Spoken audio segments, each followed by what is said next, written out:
Selamat sore pemirsa, Sumatera Utara hari ini kembali hadir menjumpai Anda edisi Rabu 24 Mei 2023 bersama saya Hafiz Eko.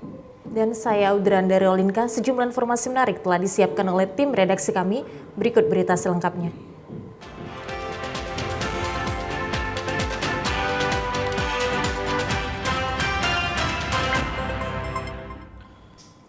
Pemirsa, perkara hukum yang menjerat seorang ibu janda di Kabupaten Nias Selatan berakhir damai setelah korban dan terdakwa dipertemukan di Kejaksaan Negeri Nias Selatan.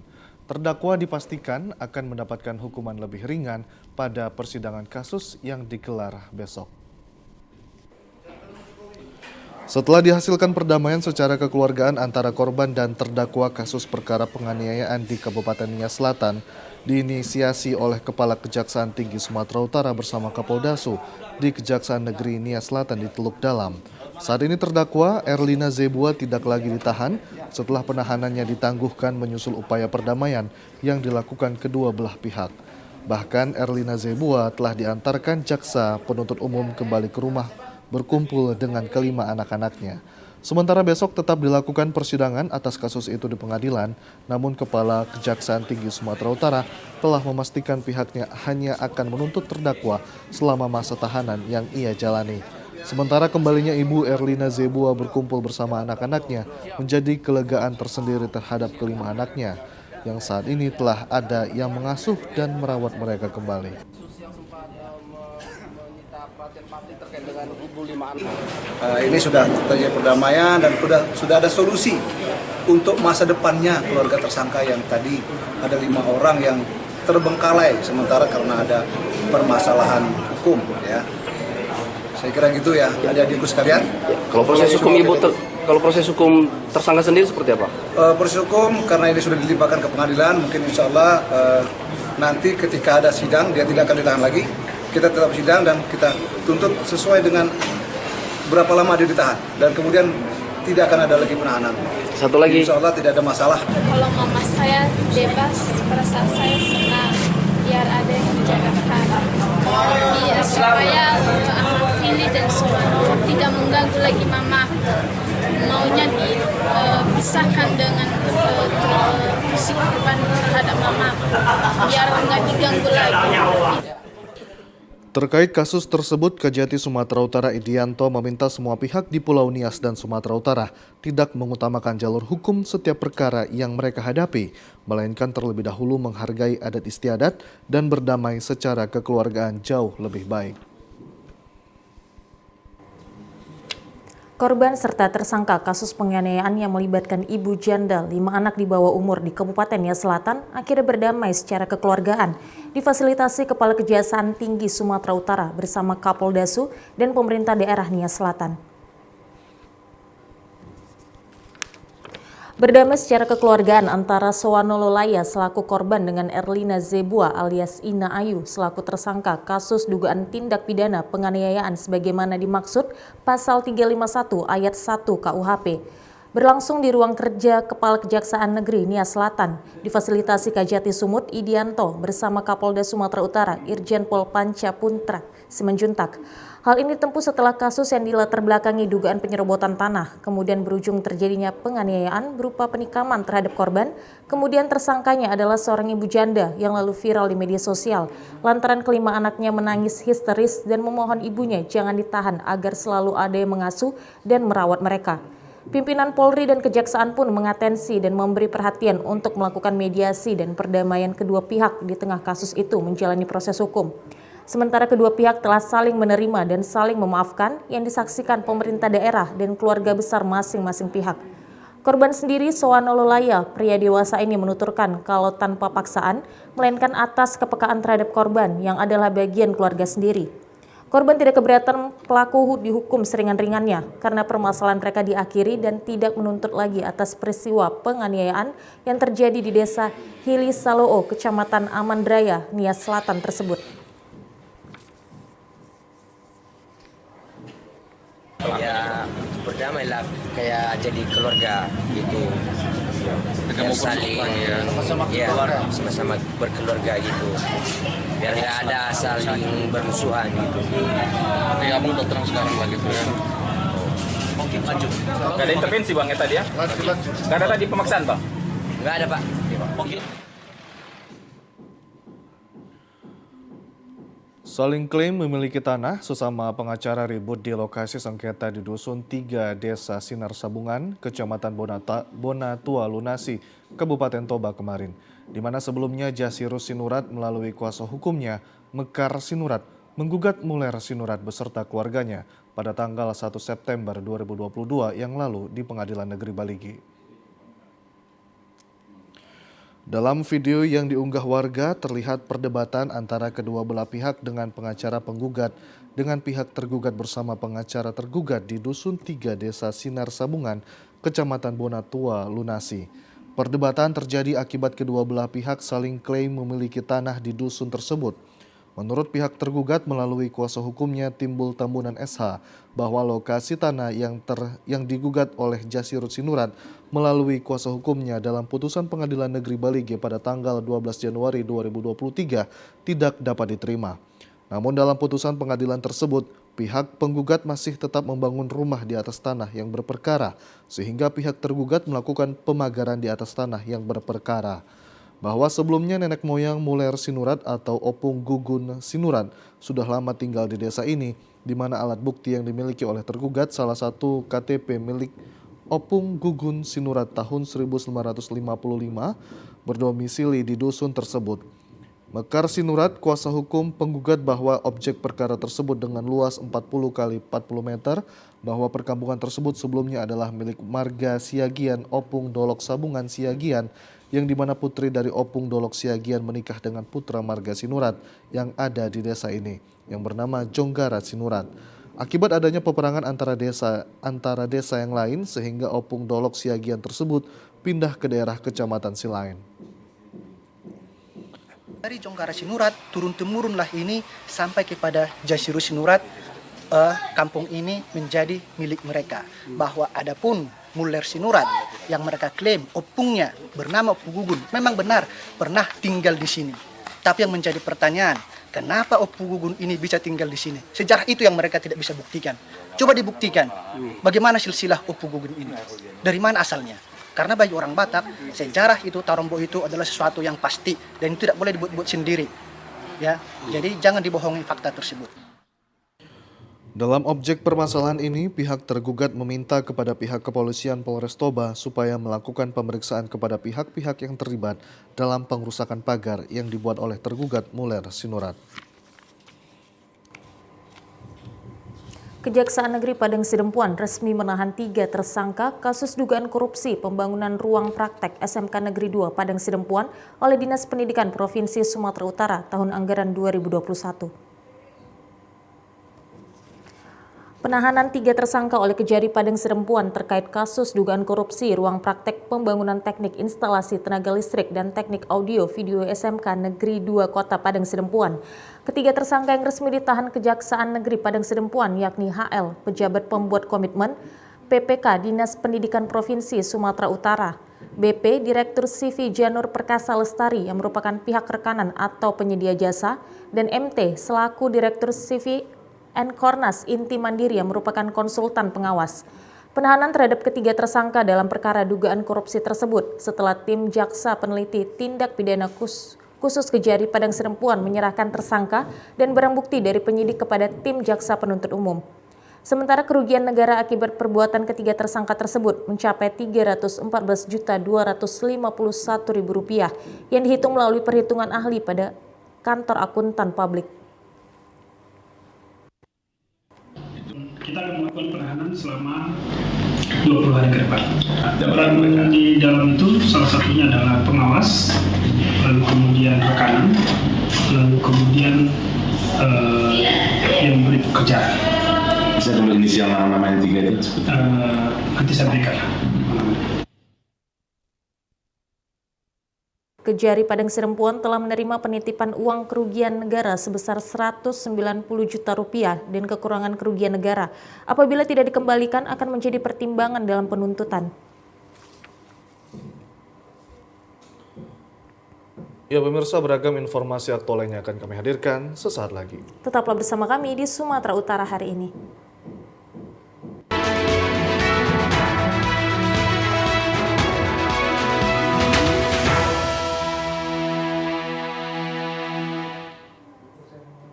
Gubernur Sumatera Utara Edi Rahmayadi atas nama Menteri Dalam Negeri tadi pagi melantik Syarmadani sebagai pejabat Wali Kota Tebing Tinggi.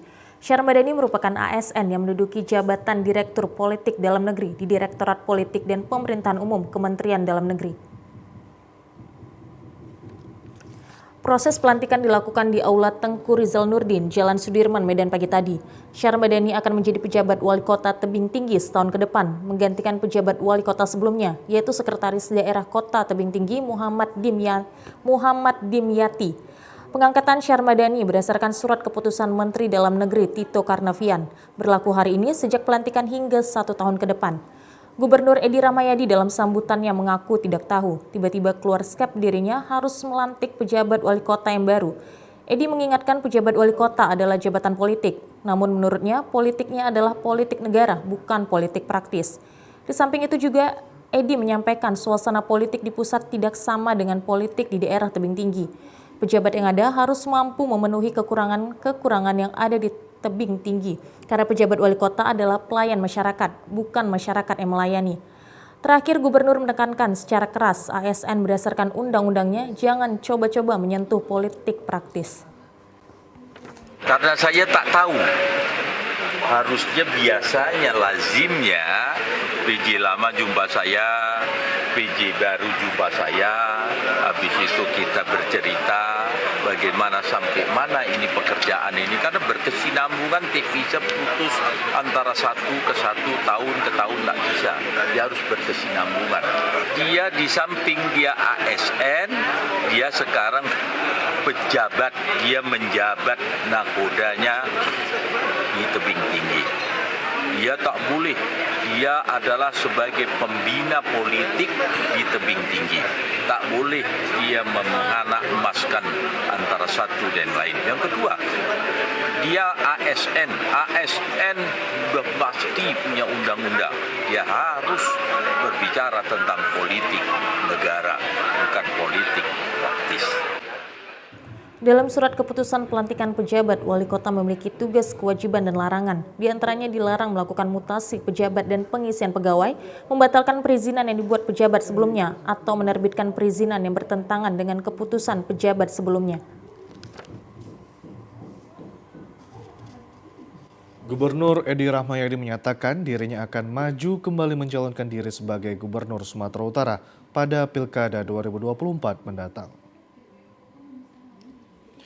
Kepastian dirinya akan maju mencalonkan kembali sebagai Gubernur Sumatera Utara pada Pilkada 2024 mendatang diungkapkan Edi Rahmayadi setelah melakukan pelantikan penjabat Wali Kota Tebing Tinggi di Aula Tengku Rizal Nurdin pagi tadi. Edi mengungkapkan dirinya sudah putuskan sejak kemarin malam bahwa dirinya akan maju kembali sebagai calon Gubernur Sumatera Utara walaupun dirinya mengaku belum mempersiapkan semua termasuk partai dan pasangan karena pernyataan maju masih sebagai keinginan. Sudah putuskan kemarin malam saya maju, walaupun belum saya siapkan ini semua. Izin Pak, ulangi Pak. Saya maju mau jadi gubernur. Jadi ya, orang-orang yang nanti kamu Pasar Ibu ingin jadi gubernur, ya kita rival yang positif. Pak, bagaimana kira-kira Pak yang dekati? Ini belum, nanti itu kan tadi belum ini sampai ini kan baru keinginan. Kan caleg dulu Pak? Ya? Kan caleg dulu? Tak usah lah saya caleg. Kenapa Bapak jadi gubernur dibantai terus? Ya, supaya semakin capek dia. Oke, Berarti masih ada semangat Pak yang untuk jadi gubernur nih Pak, untuk berubah Sumatera Utara Pak ya? Doakan. Pak, selama ada kalian semangat aku. Pak, BUMD Pak. Komisi Pemilihan Umum Kabupaten Labuhan Batu Utara gelar sosialisasi daftar pemilih sementara hasil perbaikan pada pemilu tahun 2024 mendatang kepada warga dengan cara konvoi berkendaraan keliling kota Aikanovan dan orasi di tempat keramaian. Pasca diumumkannya hasil DPS HP sekitar sepekan lalu, kali ini KPU Labuhan Batu Utara gelar sosialisasi berbeda dari sebelumnya. Terlihat fungsionaris KPU terdiri dari anggota komisioner, PPK, PPS, dan staf kesekretariatan, dimulai dari depan kantor KPU melakukan konvoi kendaraan keliling kota Aikanovan, Kabupaten Labuhan Utara. Ajang ini sekaligus orasi dari komisioner KPU dan PPK di tempat keramaian, yaitu alun-alun kota Aikanovan, yang merupakan salah satu upaya dari KPU untuk mensosialisasikan kepada seluruh warga Labuhan Batu Utara mengajak aktif melihat data diri apakah sudah masuk dalam daftar pemilih dan segera melihat di kantor kepala desa, lurah, dan website online.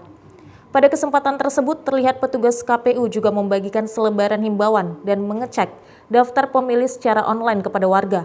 Komisioner Divisi Data dan Informasi menjelaskan selama masa tahapan proses perbaikan data pemilih hingga tanggal 31 Mei 2023 dengan melalui situs DPT online. Selain warga dapat melihat data diri terdaftar di DPT dan juga dapat melaporkan melalui situs bila tidak terdaftar di DPT.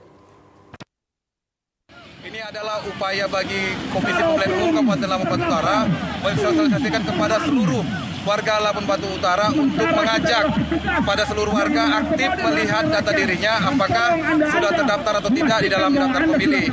Nah, kami sudah menyampaikan kepada seluruh warga untuk aktif melihat data dirinya di seluruh kantor-kantor desa maupun kantor lurah, pun juga bisa melihat melalui website cek DPT online. Tinggal memasukkan linknya, nanti akan ketahuan apakah sudah terdaftar atau tidak di dalam daftar pemilih. Sesuai rekapitulasi, jumlah DPT sebanyak 276.153 pemilih tersebar di 1.306 TPS yang ada di 90 desa dan 8 kecamatan. Dalam tahapan pemilu tahun 2024, Labuan Batu Utara memiliki 5 dapil.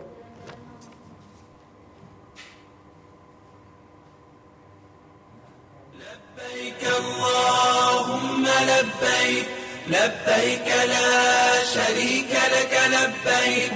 Innal hamda wan ni'mata laka wal mulk la syarika lak.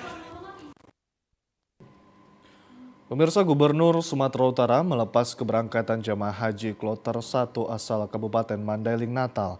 Edi Rahmayadi berpesan kepada jemaah haji untuk jaga kesehatan. Gubernur Sumatera Utara melepas 359 jemaah haji asal Kabupaten Mandailing Natal di Asrama Haji Embarkasi Medan, Sumatera Utara kemarin. Jemaah haji asal Kabupaten Mandailing Natal mendapat kloter pertama pada haji tahun 2023. Gubernur Sumatera Utara berpesan kepada para jemaah haji untuk menjaga stamina dan kesehatan selama menunaikan ibadah haji. Sesuai moto haji tahun 2023, yakni ramah lansia, Sumatera Utara memperoleh kuota haji sebanyak 8.328.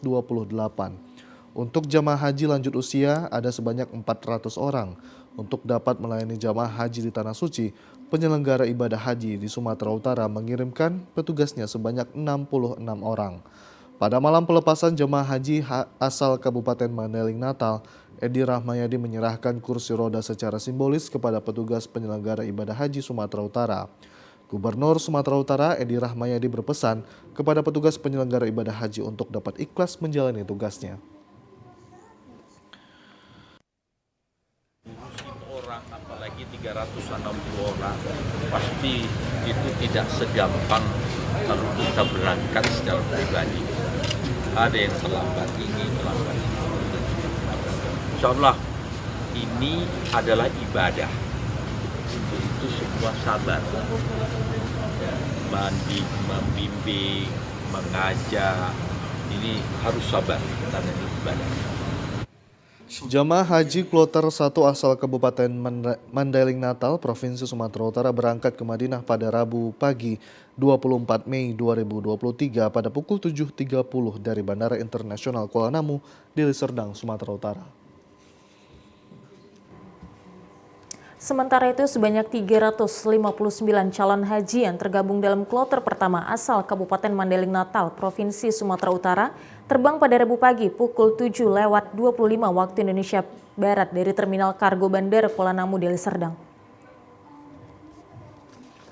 Sebanyak 359 orang calon haji tahun 2023 Embarkasi Medan tiba di landasan terbang Terminal Kargo Bandara Internasional Kuala Namu, Deli Serdang. Para jemaah yang berasal dari Kabupaten Mandailing Natal ini menjadi kelompok terbang pertama asal Sumatera Utara. Duyufur Rahman ini diterbangkan ke Madinah dengan menggunakan pesawat Garuda Boeing 777-300 dengan nomor penerbangan GIA 3101. Setelah seluruh pemeriksaan seperti barang bawaan dan paspor, fasilitas untuk ibadah haji serta pengecekan kesehatan dinyatakan selesai. Kemudian para tamu Allah ini diantar ke Bandara Kuala Namu dari Asrama Haji Medan. Adapun data calon haji yang terbang dari kloter pertama ini, pria sebanyak 132 orang dan wanita 227 orang. Sementara itu dari total 359 jemaah, lebih kurang 20% calon haji ini adalah lansia. Khusus lansia ini, BPIH memprioritaskan agar mendapatkan perhatian dan pengawalan yang ketat. Dimulai dari masuk asrama, perjalanan hingga mereka menunaikan ibadah sunnah maupun yang wajib. BPIH telah menyiapkan 8 hingga 10 bus setiap harinya untuk mengantar setiap kloter yang tiba di Madinah yang disesuaikan dengan jumlah rombongan. Satu rombongan berjumlah sekitar 40-45 orang jemaah. Menurut Sekretaris PPIH Sumut Zulfan Effendi mengatakan, terdapat 1 jemaah haji yang ditunda keberangkatannya hari ini disebabkan karena sakit, dan untuk keberangkatan pada kloter 2 besok dari Kabupaten Deli Serdang dengan jumlah 360 jemaah.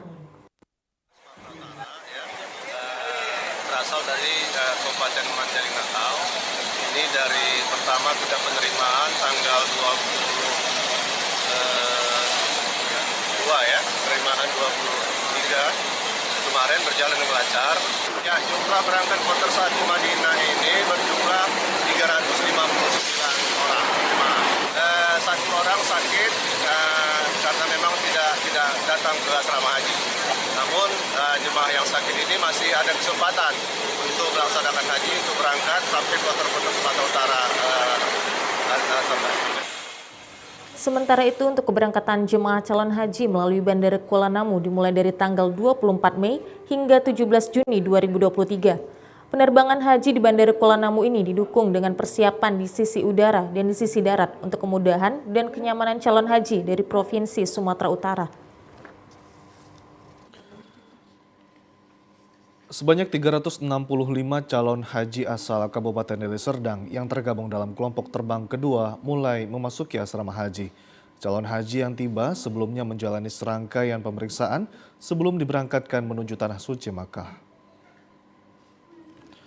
Satu persatu calon haji yang berasal dari Kabupaten Deli Serdang mulai memasuki kompleks asrama Haji Medan pada Rabu pagi. Dalam kelompok terbang kedua embarkasi Medan ini, setidaknya sebanyak 365 calon haji direncanakan akan diberangkatkan pada Kamis melalui Bandara Internasional Kuala Namu. Sebelum diberangkatkan menggunakan pesawat, para calon haji terlebih dahulu diberikan pembekalan oleh PPIH embarkasi Medan, kemudian dilakukan pemeriksaan kesehatan, dokumen, gelang haji, serta kelengkapan lainnya.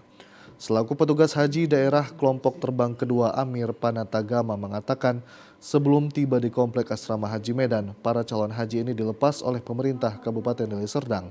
Amir menyebut walaupun kebanyakan dari calon haji yang berangkat sudah berusia lanjut, tidak menyurutkan semangat mereka dalam melaksanakan rukun Islam yang kelima.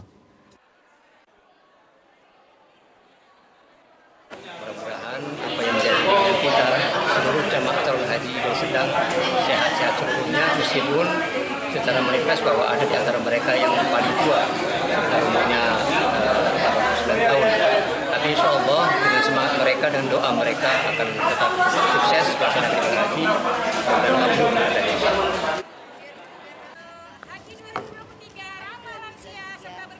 ...252 jemaah haji asal Serdang Bedagai yang masuk dalam kloter 14 akan diberangkatkan pada tanggal 5 Juni 2023 dengan terlebih dahulu masuk ke asrama Haji Medan. Sejumlah persiapan dari Kemenak Sergei dilakukan untuk persiapan pemberangkatan tersebut. Hal tersebut disampaikan Kakan Kemenak Sergei Zulkifli Sitorus melalui Kasih Penyelenggaraan Haji Hasan Basri kepada awak media. Terdapat 252 jemaah haji asal Sergei akan melaksanakan ibadah haji pada tahun 1444 Hijriah. Jemaah haji asal Sergei tergabung dalam kelompok terbang 14 embarkasi Medan yang akan berangkat ke Tanah Suci Mekah pada tanggal 6 Juni 2023 melalui Bandara Kuala Namu Deli Serdang. Kasih Penyelenggaraan Haji Hasan Basri mengatakan calon haji akan terbang dari Kuala Namu menuju Madinah bersama dengan calon haji asal Tebing Tinggi dan mereka masuk ke asrama haji pada tanggal 5 Juni 2023. Adapun calon haji asal Sergei sebanyak 252 orang dengan rincian laki-laki 105 orang dan perempuan 147 orang. Kemudian tambahan dari provinsi sejumlah 17 orang, maka total diberangkatkan menjadi 269 orang. Hasan Basri menambahkan tahun ini tidak ada qur'ah atau mencabut jadwal kloter, namun demikian Kemenak Serges siap dalam administrasi dan operasional serta berkas haji. Kita maksimalkan untuk pelaksanaan haji tahun ini. Ini agak berbeda, tidak ada qur'ah untuk mencabut jadwal kloter, akan tetapi kesiapan kita administrasi operasional tentang berkas haji, kalau sudah siap, yang duluan diberangkatkan.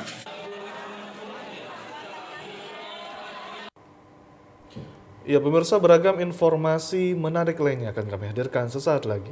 Tetaplah bersama kami di Sumatera Utara hari ini.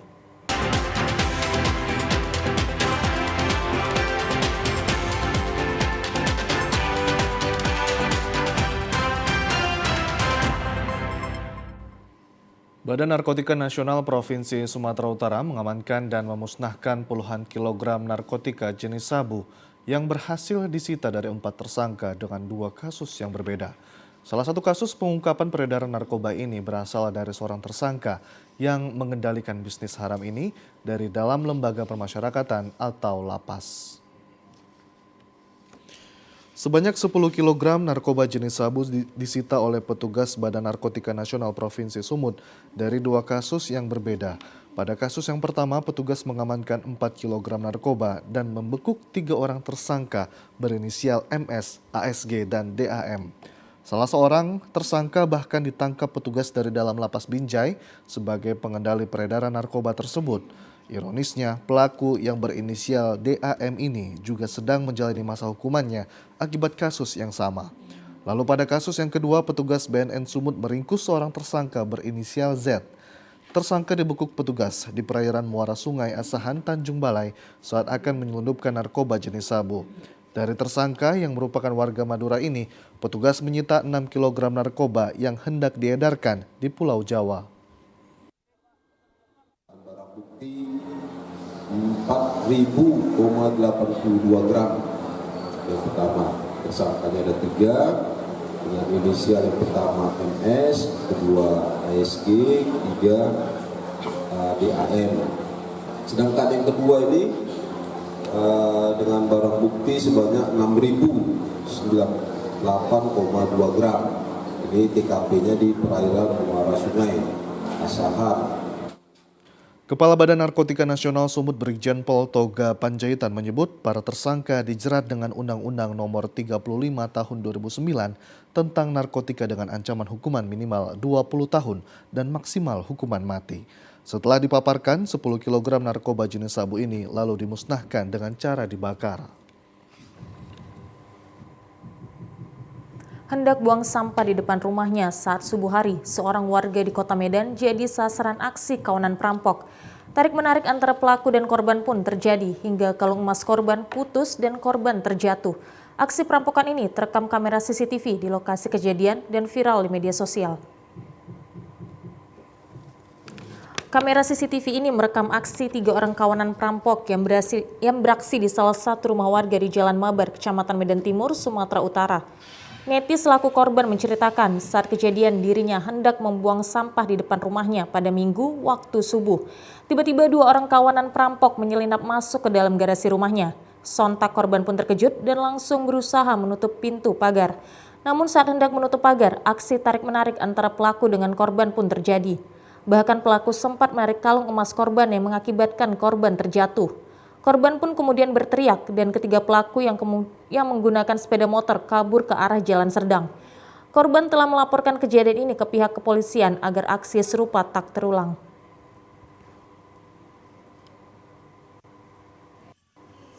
Aku mau buang sampah pagi-pagi, subuh jam 5 lewat.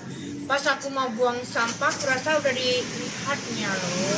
Biasanya memang jam 5 lewat, selalu pembantu datangnya jam 5 lewat.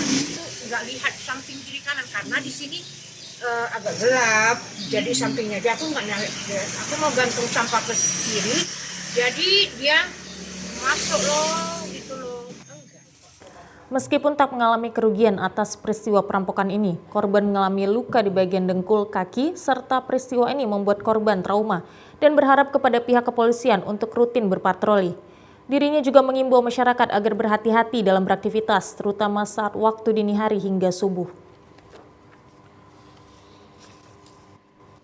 Penganeka-ragaman atau diversifikasi bahan baku perikanan bertujuan menambah peluang bagi para pelaku usaha sekaligus meningkatkan pengetahuan dan keterampilan masyarakat dalam mengelola hasil perikanan menjadi berbagai macam produk bernilai ekonomis tinggi. Penganeka-ragaman produk berbahan baku ikan dilakukan selain untuk bertahan lama, sekaligus dapat menciptakan aneka rasa agar masyarakat gemar mengkonsumsi ikan. Dinas Perikanan Daerah Tapanuli Selatan sangat mendukung masyarakat, khususnya para ibu-ibu, untuk meningkatkan pemahamannya dalam melakukan pengolahan ikan menjadi aneka bahan makanan. Seperti pengolahan ikan lele menjadi ikan asap atau ikan sale sudah sangat lama dilakukan agar dapat diolah menjadi berbagai aneka masakan. Untuk mendorong diversifikasi bahan baku ikan, Kepala Dinas Perikanan Daerah Kabupaten Tapanuli Selatan, Sofyan Adil mengatakan, diversifikasi bahan dasar ikan dilakukan oleh pemerintah untuk mengajak masyarakat membuka peluang usaha baru guna meningkatkan ekonomi kerakyatan sekaligus dapat meningkatkan pertumbuhan ekonomi daerah. Meski masih tergolong baru dalam hal diversifikasi ikan, namun ia yakin jika semua pihak ikut mendorong masyarakat pelaku usaha untuk berinovasi, maka suatu saat nanti berbagai aneka menu olahan ikan menjadi andalan daerah Tapanuli Selatan, sekaligus dapat menjadi pemenuhan gizi keluarga dan mengatasi kasus stunting pada anak.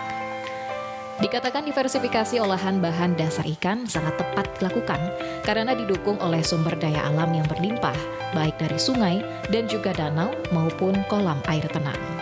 Kadis Perikanan Daerah Kabupaten Tapanuli Selatan mengaku saat ini pengembangan bahan dasar ikan tidak hanya ikan asap atau ikan sale saja, namun juga diolah menjadi bakso, keripik ikan, dan stik udang. Kabupaten Tapanuli Selatan memiliki sumber daya alam yang sangat mendukung untuk pengembangan perikanan, termasuk diversifikasi. Salah satunya adalah ikan sale, yaitu berupa ikan sale baung dan ikan sale jurung, yang merupakan oleh-oleh khas dari Kabupaten Tapanuli Selatan. Selain itu juga kita mengembangkan diversifikasi perikanan lainnya berupa nugget ikan, bakso ikan, abon, kerupuk ikan, dan yang lainnya. Hal ini adalah bertujuan untuk meningkatkan UMKM di Kabupaten Tapanuli Selatan yang muara akhirnya adalah meningkatkan perekonomian masyarakat dan pertumbuhan ekonomi. Ketua Kelompok Pohlasar Patpugar, Ani Aisyah mengaku sangat senang atas usaha diversifikasi perikanan yang dapat menambah penghasilan keluarga. Meski saat ini ia dan timnya masih mengolah ikan sale dengan jumlah yang tidak terlalu banyak, namun ia yakin usaha yang dilakoni suatu saat nanti akan menjadi besar, mengingat tingginya permintaan dari masyarakat sekitar. Ana Aisyah berharap perhatian dari pemerintah berupa pemberian pelatihan mengolah ikan menjadi lebih gurih dan berkualitas agar usaha yang ia lakukan dapat semakin maju. Ya, inilah usaha kami membinanya dari kecil-kecilan. Kami menggunakan dari bahan bekas sampai dulu bahan bekas yang kami gunakan itu pengasapannya sudah rusak karena mengandung bahan kayu. Kami mengusulkan bantuan kepada kabupaten dan inilah bantuan yang kami dapatkan, kami hasilkan. Ada juga bak piber. Tapi kami memohon kepada kabupaten supaya bantuan ini bisa diperbesar lagi kapasitasnya karena semakin banyak permintaan. Kami membeli ikan mentahnya 1 kilo 20.000 dan setelah kering kami jual 100.000 per kilo. Sangat menguntungkan untuk usaha ibu-ibu di desa Sipangegodang. Jadi kami memohon kepada pemerintah kabupaten agar supaya menanggapi usaha kami yang masih kecil-kecilan ini supaya berkembang, menambah usaha ekonomi ibu-ibu rumah tangga. Ketua Kelompok Pohlasar Mina Keluarga Sejahtera di Desa Tolang Julu, Kabupaten Tapanuli Selatan, Sarah Boru Tanjung, sudah mengolah ikan menjadi aneka menu mulai dari bakso ikan, keripik udang, stik ikan, dan stik tulang ikan. Saat ini permintaan dari masyarakat mulai meningkat, mengingat olahan yang dibuat sudah sangat disukai masyarakat. Sampai saat ini, ia dan kelompoknya belum membuat stok untuk dijual, mengingat masih terkendala dengan permodalan. Kelompok Pohlasar Mina Keluarga Sejahtera sangat senang karena Dinas Perindustrian dan Perdagangan mendukung kegiatan yang dilakukan dengan memberi kemudahan untuk mendapatkan legalitas produk berupa halal dan lainnya. Sarah Boru Tanjung mengaku komitmen pemerintah dalam mendukung masyarakat melakukan usaha sudah sangat terlihat jelas. Karena ia juga mendapatkan bantuan dari pemerintah berupa alat pengolahan ikan menjadi aneka menu makanan. Dengan kelompok Mina Sejahtera, alhamdulillah, olahan dan kelompok kami alhamdulillah masih berjalan dengan lancar. Olahan terus menerus alhamdulillah, dengan peminat pun alhamdulillah lancar. Biasa apalagi pameran-pameran biasa kami olah ikan itu bakso tulang dengan bakso ikannya hampir 5 kilo ikan lah, 5 kilo ikan. Kami tergantung pada ikannya. Ingin memperluas dan ingin mengembangkan ke supermarket. Tapi modal kami masih terjangkau. Diversifikasi berbahan dasar ikan juga mendapat perhatian dari Ketua Tim Penggerak PKK Tapanuli Selatan dengan mengajak masyarakat dapat mengolah makanan berbahan dasar ikan menjadi berbagai macam inovasi menu untuk pemenuhan gizi khususnya anak-anak, sekaligus meningkatkan ekonomi keluarga. Sama-sama kita ketahui bahwa ikan saleh itu sudah sangat terkenal, dimanapun kita mendengarnya pasti tahu bahwa ikan saleh itu berasal dari Tapanuli Selatan. Ikan saleh ini merupakan suatu makanan yang sangat baik. Kenapa namanya ikan? Proteinnya sangat tinggi, sehingga kita sangat mengajak dan juga mengedukasi masyarakat untuk mau memakan ikan ataupun mengkonsumsi ikan. Tujuannya adalah saling memberikan keuntungan satu sama lain. Masyarakat sendiri memiliki kearifan lokal, khususnya di Tapanuli Selatan, juga berternak lele, kemudian kita juga ada ikan jurung, dan hal-hal tersebut bisa kita modifikasi, tidak hanya untuk langsung dimasak, digulai, dan lain-lain sebagainya. Jadi dengan harapan seperti itu, ibu-ibu mungkin yang memelihara ikan di rumah, kemudian bisa diolah makanannya, kemudian dijual, dan kita harapkan itu bisa menjadi penambah sumber ekonomi bagi keluarga, di samping juga akan memenuhi kebutuhan anak-anak yang ada di Kabupaten Tapanuli Selatan khususnya. Sejalan dengan misi pemerintah Kabupaten Tapanuli Selatan, maka memberdayakan masyarakat untuk mengolah sumber daya alam saat ini sudah mulai dilakukan, dan hal ini akan menjadi besar, mengingat keseriusan para ibu-ibu yang tergabung di dalamnya tidak memiliki keraguan untuk mengembangkannya.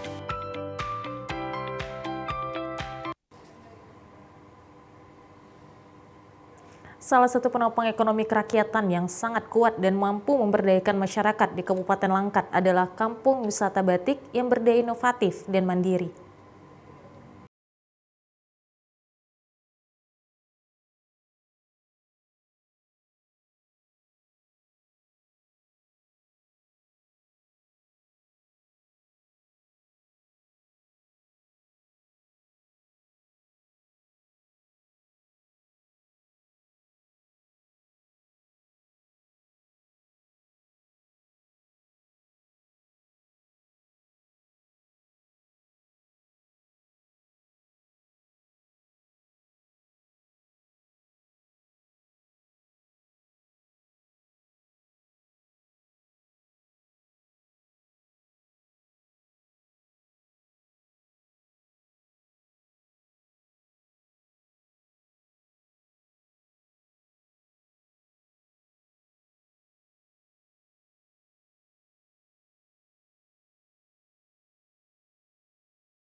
Allah nanti kami ke depannya mau bikin tas dari batik, sepatu, topi, produk-produk ini aksesoris juga dari batik.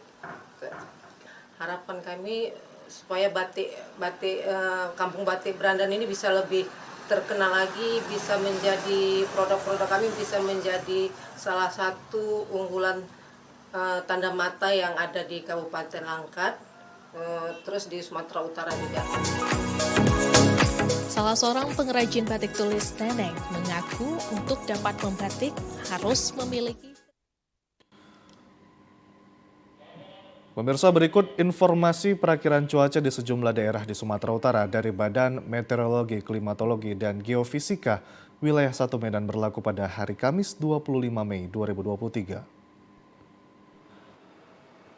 Halo Sobat BMKG, berjumpa kembali bersama saya Marta Manurung, Prakirawan Cuaca Balai Besar MKG wilayah 1 Medan yang akan menyampaikan informasi perakiran cuaca dan hotspot Provinsi Sumatera Utara untuk hari Kamis 25 Mei 2023.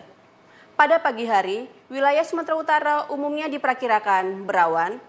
Pada siang hingga sore hari, berpotensi hujan ringan hingga lebat yang dapat disertai petir dan angin kencang di sebagian besar wilayah Sumatera Utara, di mana potensi hujan lebat disertai petir dan angin kencang dapat terjadi di Langkat, Binjai, Medan, Pematang Siantar, Simalungun, dan Deli Serdang. Untuk malam hari, berpotensi hujan ringan hingga lebat di sebagian besar wilayah Sumatera Utara, di mana potensi hujan lebat dapat terjadi di Langkat, Binjai, Labura, Labuhan Batu, dan Labusel.